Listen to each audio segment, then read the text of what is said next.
दोस्तों, आज हम एक ऐसे अहम टॉपिक के बारे में बात करने वाले हैं जिसके बारे में अभी तक किसी को नॉलेज नहीं है प्रॉपर इसके बारे में। ठीक ना, वो क्या टॉपिक है भाई साहब? यहाँ पे देखिए, लोन नहीं भरा तो क्या होगा। ठीक है भाई साहब, अगर आपने लोन नहीं भरा तो क्या होगा। पहली बात तो भाई साहब देखिए, आप लोन कहाँ से लिए हो। सबसे बड़ी बात तो यही है, आप 3 प्लेटफॉर्म से लोन ले सकते हो भाई साहब, मैं आपको बता दे रहा हूँ। ठीक है, अगर आप वहाँ से लोन लिए हो तो आपके साथ क्या क्या कार्रवाई की जा सकती है अगर आप लोग लोन नहीं भरते हो, लोन का कोई EMI का डेट डिफॉल्ट करते हो। भाई साहब, पहला तो हो गया भाई साहब बैंक।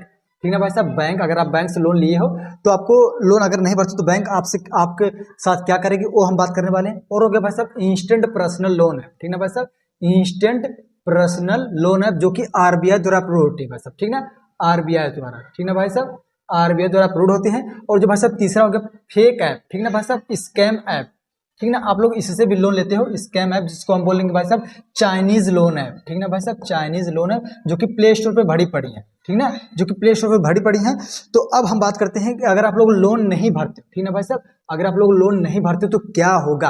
अगर आप लोग बैंक से लोन ले लेते हो, ठीक ना, बैंक से लोन ले लेते हो, अगर आप लोग उससे बैंक का लोन नहीं भरते हो तो बैंक आपके साथ क्या करेगी। अगर आप लोग इंस्टेंट पर्सनल लोन ले लेते हो, RBI जो अप्रूव होती है, NBFC रजिस्टर होती है, तो आप लोगों के साथ क्या होगा। जो आप फेक चाइनीज ऐप से लोन ले लेते हो तो आपके साथ क्या होगा। पहली बात देखिए भाई साहब, अगर आप लोग बैंक से लोन लेते हो तो आपको मतलब बैंक से आपको कम ही चांस है कि लोन मिलेगा। ठीक ना, बैंक से आपको सिक्योर लोन मिलता है। देखिए, लोन 2 प्रकार के होते हैं, मैं आपको बता दे रहा हूँ भाई साहब। मान लीजिए यहाँ पे, चलिए मैं आपको दिखा दे रहा हूँ। देखिए, लोन 2 प्रकार का होता है। ठीक ना भाई साहब, एक होता है सिक्योर लोन, एक होता है अनसिक्योर लोन। ठीक ना, एक होता है सिक्योर लोन, एक होता है अनसिक्योर लोन। अब सिक्योर लोन अनसिक्योर लोन के बारे में आपको डिटेल बता देता हूँ भाई साहब। जैसे सिक्योर लोन किसे कहते हैं, सिक्योर लोन हम कहते हैं होम लोन को। ठीक ना भाई साहब, होम लोन क्या है भाई साहब, सिक्योर लोन है। ठीक ना, अब जो बैंक देगा होम लोन तो ये सिक्योर है। अब हो गया भाई साहब गोल्ड लोन। ठीक ना भाई साहब, गोल्ड लोन हो गया। गोल्ड लोन क्या भाई साहब, सिक्योर लोन है। ठीक ना भाई साहब, यहाँ भाई साहब हो गया कार लोन हो गया। ठीक ना भाई साहब, कार लोन हो गया। ठीक ना भाई साहब, कार लोन हो गया। ये सब सिक्योर लोन है। अगर आप लोग ये लोन नहीं भरोगे तो बैंक दूसरा तरीका अपनाती है ये पैसा निकालने के लिए। अब हो गया भाई साहब अनसिक्योर लोन किसे कहते हैं। ये भाई साहब हो गया सिक्योर लोन, हो गया भाई साहब सिक्योर लोन। एक हो गया अनसिक्योर लोन, हम किसे कहते हैं भाई साहब, जो हो गया पर्सनल लोन। ठीक है भाई साहब, क्या हो गया, पर्सनल लोन। ये हो गया भाई साहब अनसिक्योर लोन। ठीक ना भाई साहब, इसमें क्या भाई साहब आप देते हो, सिर्फ अपना देते हो पैन कार्ड। ठीक ना भाई साहब, सिर्फ देते हो पैन कार्ड और अपना देते हो आधार कार्ड। ठीक ना, आधार कार्ड देते हो और अपना पैन कार्ड देते हो, इसे हम बोलते हैं अनसिक्योर लोन। और जो भाई साहब हम home loan, car loan, gold loan लेते हैं, ये सब हो गया भाई साहब हमारा सिक्योर लोन। अगर मान लेते हैं आपने गोल्ड लोन लिया है भाई साहब, होम लोन लिया है।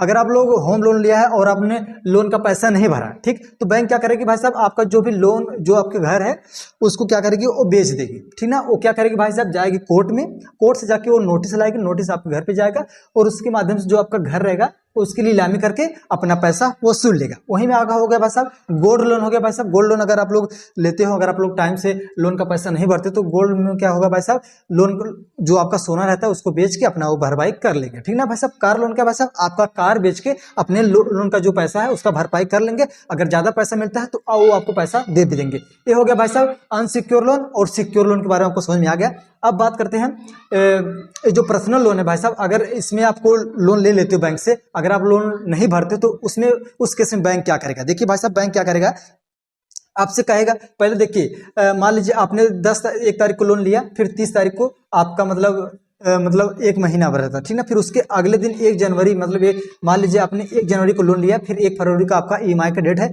अगर आपने लोन नहीं भरा, मतलब डिफॉल्ट कर दिया, तो फिर आपको बैंक क्या करेगी, जो कस्टमर सर्विस होती है उनको आपका नंबर दे देगी। आप इनसे पूछे कि इन्होंने लोन क्यों नहीं भरा, तो आप कहोगे यार लोन नहीं भरा, ये वो 3-5 जो भी है वो पढ़ा दोगे।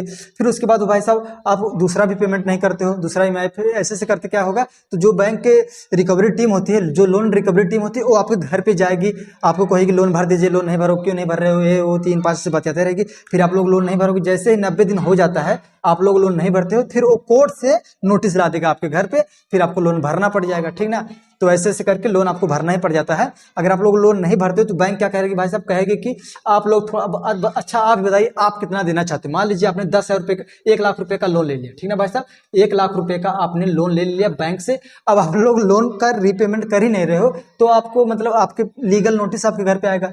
कोर्ट की तरफ से आएगा, आपको कोर्ट में जाना पड़ेगा, तो बहुत सारा प्रोसेस है, आपको लीगल आपको कार्रवाई की जाएगी। अगर आप लोग मान लेते हैं कि फिर भी लोन नहीं भर रहे हो, तो फिर बैंक आपसे पूछे कि आप लोग कितना दे रहे हो, ठीक ना। मूलधन ब्याज दे दीजिए। मान लीजिए आपने 1 लाख रुपए लोन लिया था, आप 1 लाख ही दे दीजिए। जो उसका भाई साहब ब्याज होता है आप वो मत दीजिए। तो आप लोग क्या कर सकते हो, ब्याज दे सकते हो। लोन जो मूलधन रहता है, मतलब आपने जितना लोन लिया है आप लोग उतना लोन दे सकते हो, आपका ब्याज माफ हो जाता है। ठीक, ये तो हो गया बैंक के बारे में। ठीक, अब हम बात करेंगे इंस्टेंट पर्सनल लोन के बारे में। अगर आप लोग इनसे लोन लेते हो और आप लोग टाइम से रिपेमेंट नहीं करते तो ये क्या करेंगे भाई साहब, ये देखिए जो आपका क्रेडिट स्कोर रहता है, क्रेडिट कार्ड रहता है, सॉरी क्रेडिट स्कोर रहता है, आपका जो सिविल रहता है, सिविल में भाई साहब आपकी इंक्वायरी बैठा दी जाती है। जब आपके सिविल में इंक्वायरी बैठा दी जाती है, आप देखिए सिविल क्या होता है, सिविल, ठीक है भाई साहब, सिविल क्या होता है पहले आप वो समझ लीजिए। सिविल देखिए भाई साहब, आपसे बैंक का कितना अच्छा खासा रिलेशन है, कितना अच्छा खासा संबंध है, वो सिविल दर्शाता है, ठीक ना। अब सिविल अगर मान लीजिए आपने लोन डिफॉल्ट कर दिया तो आपके सिविल में इंक्वायरी बैठ जाएगी, ठीक ना, आपके सिविल में ऐसे स्क्रैच आ जाएगा।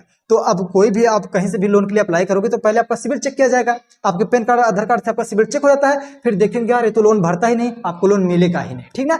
तो ये हो गया। तो अगर आप लोग इनसे लोन ले लेते हो, लोन का रिपेमेंट नहीं करते हो तो आपको लोन भरना पड़ेगा, वरना ये भी लीगल नोटिस आपके पास भेजेंगे, ठीक ना। अब फिर मान लेते, ये तो हो गया बैंक से वाला, बैंक वाला आपने समझ लिया। फिर अपने इंस्टेंट पर्सनल लोन के बारे में आपने समझ लिया। अब हम बात करेंगे स्कैम ऐप, जो चाइनीज लोन ऐप है। अगर आप लोग इनसे लोन लेते हो, मान लीजिए ये तो आपको 2,000 रुपए का, ठीक ना भाई साहब, 2,000 रुपए का 2,500 रुपए का लोन देते हैं, और आप लोग खुद अगर लोन का रिपेमेंट नहीं करते हो तो एक आप पहले ही कर लेते हैं। जब आप एप्लीकेशन ओपन करोगे, ठीक ना भाई साहब, जो एप्लीकेशन आप ओपन करोगे तो ये कहेंगे आप अपने गैलरी का एक्सेस दे दीजिए, अपने गैलरी का एक्सेस दे दीजिए, अपने कॉन्टेक्ट का इन्फॉर्मेशन दे दीजिए, अपने कॉन्टेक्ट का एक्सेस दे दीजिए, फिर अपने लोकेशन का लोकेशन का जो भी एक्सेस दे दीजिए इनको। तब एक क्या करेंगे, अगर आप लोग कोई भी ईएमआई का डिफॉल्ट करते हो, पेमेंट नहीं करते हो, तो ये क्या करेंगे, आपका जो भी मोबाइल नंबर, आपका कॉन्टेक्ट में जितने भी नंबर है उनमें से आपके बुआ जी को, ठीक ना, आपके बुआ जी को कॉल करेंगे, आपके मौसी जी को कॉल करेंगे, ठीक ना, आपके पिताजी को कॉल करके कहेंगे फला फला आदमी है, हमसे लोन लिया है, लोगों का रिपेमेंट नहीं कर रहा है, ऐसे ऐसे करके आपकी बेइज्जती करने लगेंगे।